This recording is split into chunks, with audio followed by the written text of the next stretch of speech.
Assalamualaikum warahmatullahi wabarakatuh. Berkat Tuhan mengalir atas hidup kita semua. Semoga semua makhluk hidup bahagia, baik yang nampak maupun yang tidak nampak. Terima kasih ya teman-teman. Selamat hari Minggu. Semoga berbahagia. Terima kasih sekali. Saya bangunnya telat nih. Suami dan anak saya sudah ada di kantor. Saya masih ada di rumah. Baru selesai mandi. Tapi kalau saya sudah masuk di kantor nanti, pastinya kalian nggak akan sempat berbicara dengan saya ya. Makanya ya udah, saya memilih live dulu, nanti baru ke kantor. Jadi minta maaf ya teman-teman ya, yang udah di kantor ngantuk banget semalam itu. Ternyata saya tidurnya nggak tahu waktu ya, karena lihat media sosial ya, itu terpengaruh dengan scroll. Karena itu saya tuh paling wedi lek kon nyekrol, akhirnya gak iso turu. Waduh. Oke. Terima kasih sekali yang sudah hadir tentunya. Terima kasih sudah berpondong-pondong ada di sini. Urung di absen kabeh, memang belum ada yang di absen ya. Soalnya barusan saja buka kamera. Dan ingin berbagi informasi saja bahwa saya ada salah satu mbaknya yang sakit, telepon saya. Tapi saya sekarang itu mikir-mikir, padahal mau membantu orang itu saya mikir-mikir setelah kemarin ada ibu-ibu yang baperan itu. Jadi harusnya kan ada anak boarding house ini yang mau membesuk juga. Saya itu malah mikir-mikir gitu loh teman-teman. Kadang-kadang saya itu bukan kecewa atau marah saat memberikan bantuan, cuman saya nggak kenal kalian, terus kalian minta take down video saya itu, kayaknya saya masih sampai sekarang itu gagal move on. Karena saya tuh masih mikir, saya aja belum berbicara dengan kamu, saya aja belum ketemu sama kamu, kamu udah minta take down video yang sama sekali tidak ditujukan sama kamu. Itu saya masih, kok ada ya orang yang seperti ini. Jadi saya masih mikir, ada ya orang yang seperti ini.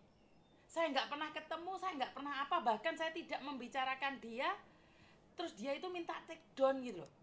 Saya tuh masih mikir gitu loh, ada ya orang seperti ini. Bahkan untuk menolong seseorang pemulangan jenazah pun kadang-kadang saya nggak minta terima kasih, tapi di aku orang lain itu juga saya shock juga ya. Saya tidak minta terima kasih, nggak apa-apa, saya mewakili donasi dan juga mewakili keluarga donatur. Saya sudah ngucapin terima kasih kepada donatur gitu loh. Tetapi ada orang yang rasa terima kasihnya itu nggak ada, seolah-olah saya itu wajib menolong. Kadang-kadang saya tuh mikir ya teman-teman ya, kadang-kadang orang ditolong itu saya nggak tahu mindsetnya itu seperti apa. Mindsetnya itu seolah-olah kita wajib menolong dia kesusahan. Enggak loh, konsepnya nggak kayak gitu loh. Orang menolong itu dari lubuk hati yang paling dalam. Begitu juga dengan donatur.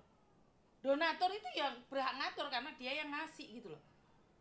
Saya berpikir ini orang-orang sakit ini sebenarnya tuh sama kayak saya. Saya tuh pernah sakit, saya pernah 3 bulan ada di rumah sakit.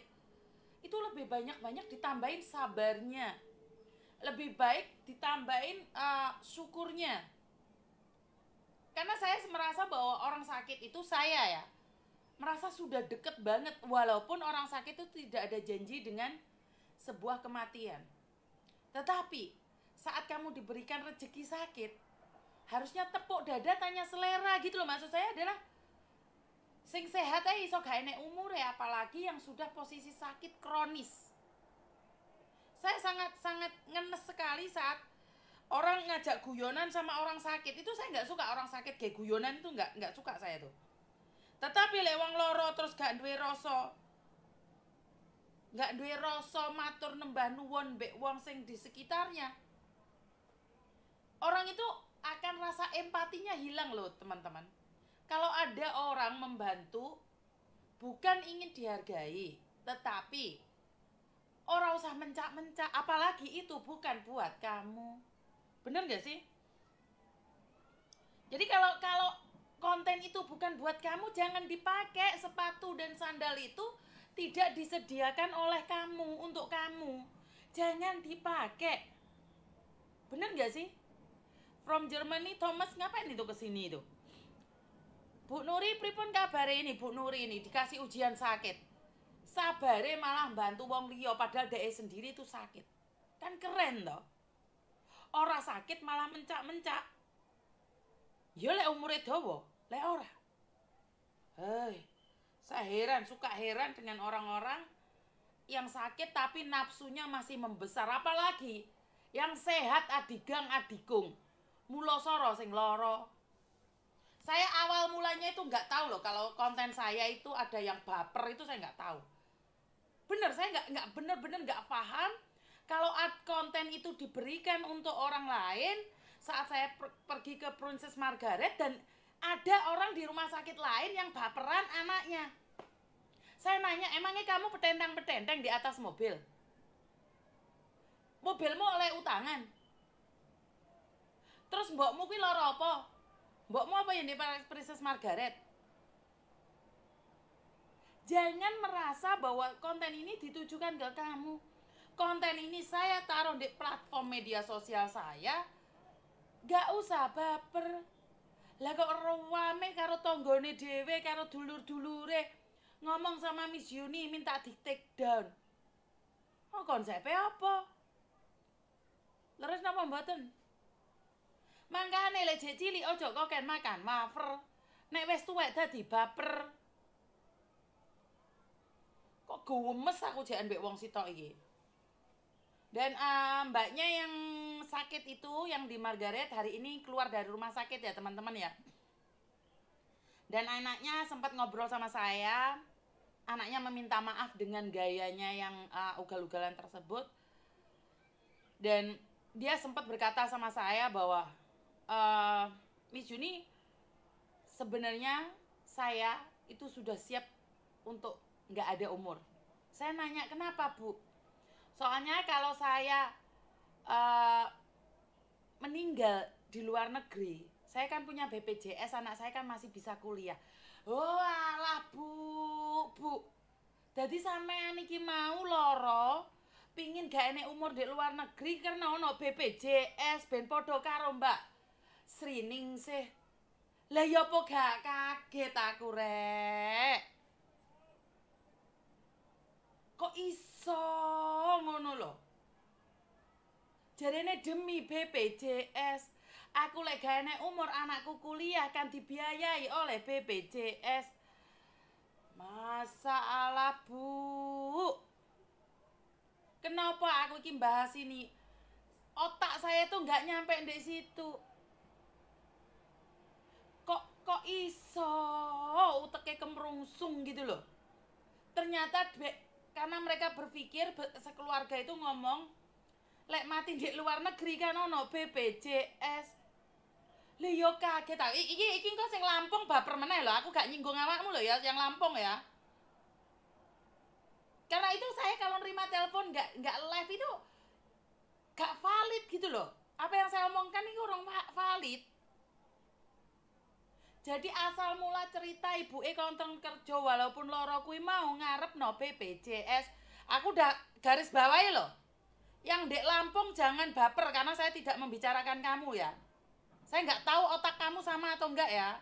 Engko marah kongkon take down videoku. Jadi tapi syukur alhamdulillah ya. Barusan telepon saya tadi bahwa dia ternyata sembuh. Bukan sembuh, maksudnya habis operasi. Operasinya tuh ketemu saya itu habis operasi ternyata dia itu. Selesai ketemu saya tuh ternyata dia habis operasi. Jadi maksud saya teman-teman ini nggak masuk di logika ya.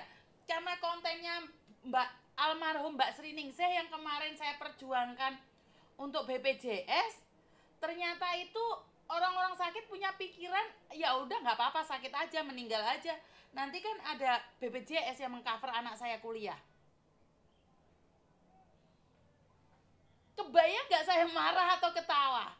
Saya itu bersyukur dia sembuh atau saya bersyukur saya nggak tahu saya harus bersyukur karena dia sembuh atau bagaimana? Ngerti nggak? Paham nggak maksud saya teman-teman? Saya tuh harus berterima kasih sama Tuhan karena dia sembuh, tidak sakit, atau saya sedih karena akhirnya BPJS kematian tidak cair. Kan heran jadinya ya. Ternyata dia itu pada tanggal 14 Februari itu adalah di mana dia itu selesai operasi. Jadi saya ketemu sama dia itu tanggal 14 Februari ya Mbak ya, pas Valentine itu. Jadi kaget saya itu Mbak. Ternyata dia itu tujuannya kenapa? Nggak apa-apa tetap berjuang di luar negeri. Itu saya nanya, Mbak sampean mulai apa enggak? Enggak lah, saya sudah sembuh. Terus saya ngomong, sampean bener-bener pingin duit BPJS-mu cair, Mbak? Dia bilang, ya enggak lah, Miss. Terus saya nanya, anakmu nonton konten saya enggak?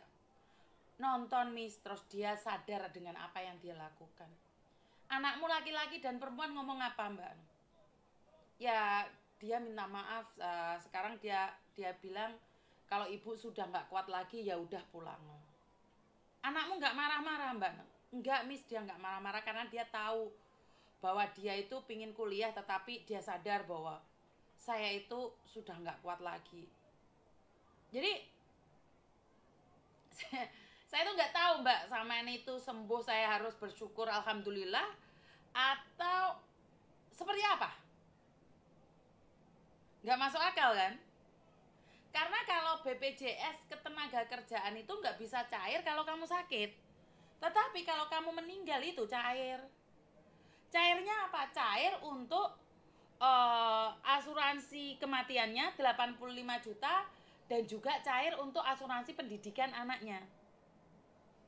Jadi AU tekui gak mikir sak dawane ngono kuwi lho, Rek.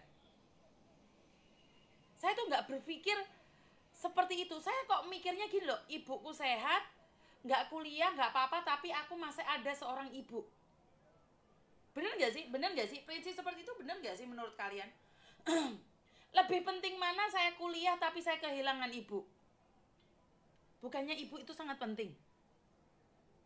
Bukannya ibu itu sangat penting dalam hati kita? Penting banget sih ibu. Enggak, penting banget enggak sih bagi kalian yang ada di Indonesia? Sosok seorang ibu itu penting banget enggak sih? Apakah sosok seorang ibu itu pantas ditukarkan dengan asuransi BPJS ketenagakerjaan? Lebih penting mana asuransi ketenagakerjaan cair atau ibumu sehat? Penting gak sih? Saya nanya, ini anak-anak yang ada di Indonesia yang saat ini ibunya merantau di luar negeri, seandainya bisa memilih